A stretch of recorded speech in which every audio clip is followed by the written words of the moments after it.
Arafat, again dressed as a woman, got away in a mad dash on a motorcycle.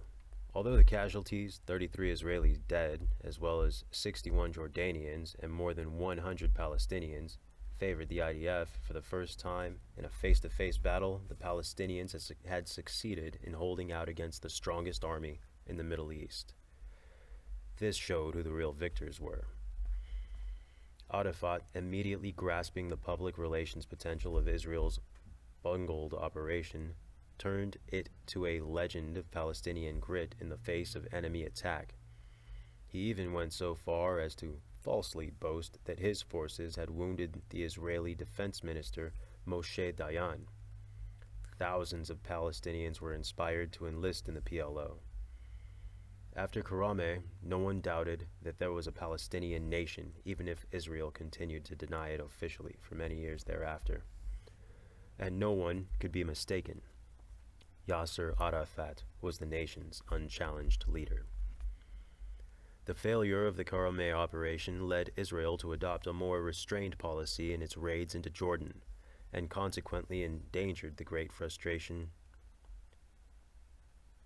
I'm going to start that over. The failure of the Karameh operation led Israel to adopt a more restrained policy in its raids into Jordan, and consequently engendered great frustration in the IDF. Transcripts of general staff meetings from that period reveal that the extent to which the top brass was preoccupied with the PLO and with Yasser Arafat, who was regarded with great admiration by the Palestinian youth. The military and the intelligence community continued to look for ways to pinpoint and eliminate Arafat, but with no success. Eventually, out of desperation, they were even willing to adopt a particularly bizarre plan. In May 1968, a charismatic Swedish-born Navy psychologist named Benjamin Shalit somehow heard about the secret three-man committee that proposed an idea based on the 1962 film The Manchurian Candidate, in which a Chinese intelligence hypnotist brainwashes an American prisoner of war and sends him to assassinate a United States presidential candidate.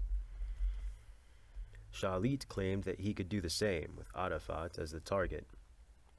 Shalit told the committee at a meeting attended by Amman Chief Major General Aharon Yariv that if he was given a Palestinian prisoner, one of the thousands in Israeli jails, with the right characteristics, he could brainwash and hypnotize him into becoming a programmed killer. He would then be sent across the Jordan, join the Fatah forces, and there, and when the opportunity arose, do away with Arafat. Incredibly, the committee approved the plan. The Shin Bet found several suitable candidates, and they were interviewed at length by Shalit, who picked the man he thought most suitable.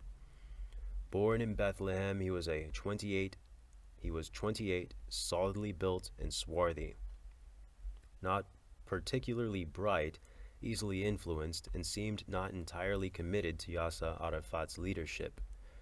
At the time of his arrest, he had been living in a small village near Hebron. A low-level Fatah operative, he was given the official code name Fatkhi, Fatkhi. Amman's Unit 504 was assigned to provide the necessary infrastructure, but the unit's operatives vehemently opposed the plan.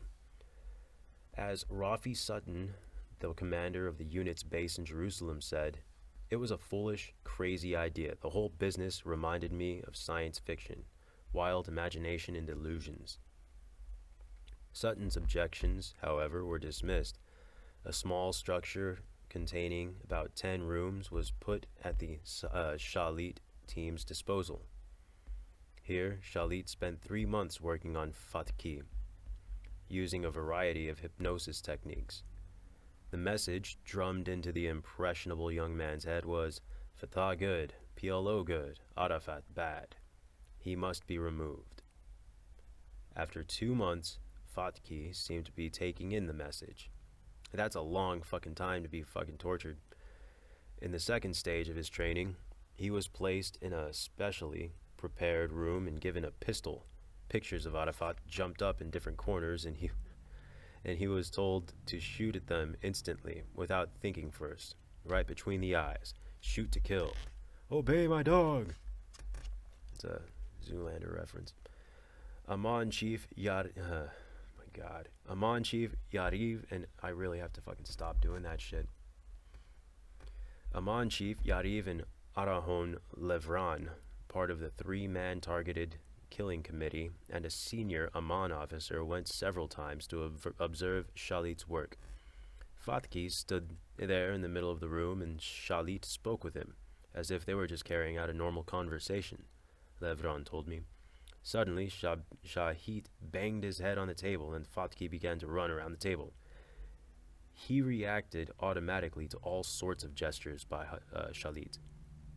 Then he put him in a room and showed us how Fatki raised his pistol to firing position. Every time Arafat's picture popped up from one of the pieces of the furniture, it was impressive. In mid-December, Shalit announced that the operation can go forward. 0 hour was set for the night of December 19th, when Fatki was scheduled to swim across the Jordan River into the Kingdom of Jordan. A fierce storm rolled in, and the rain was unrelenting. The usually calm and narrow Jordan overflowed its banks. Amman wanted to postpone, but Shalit insisted that Fatki was in an optimal hypnotic state, and that the opportunity had to be exploited. A sizable entourage accompanied Fatki from Jerusalem. Shalit dropped him off and said a few hypnotic words. Fatki walked into the raging water wearing a backpack that contained his gear, and as he waded into the river, he was soon thrown off his feet by the current. Oh my fucking god, this dumb shit. Oh my god, why didn't they use a boat? He grabbed onto a boulder, unable to cross to the far side and unable to return. Ovad Nathan, a driver from Unit 504, who had a large and muscular physique, Jesus fucking Christ, jumped into the water and, at great risk, used a rope to tie himself to Fatki and pull him to his side. He then crossed the river with Fatki and deposited him on the Jordanian territory. That could have gone fucking terribly.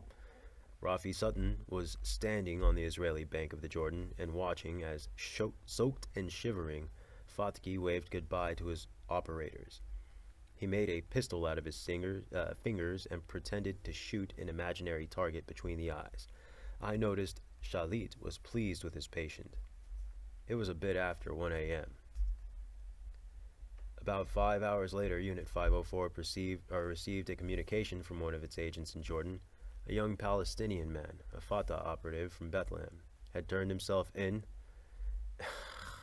at Karameh police station. He told the policeman that Israeli intelligence had tried to brainwash him into killing Arafat and handed over his pistol.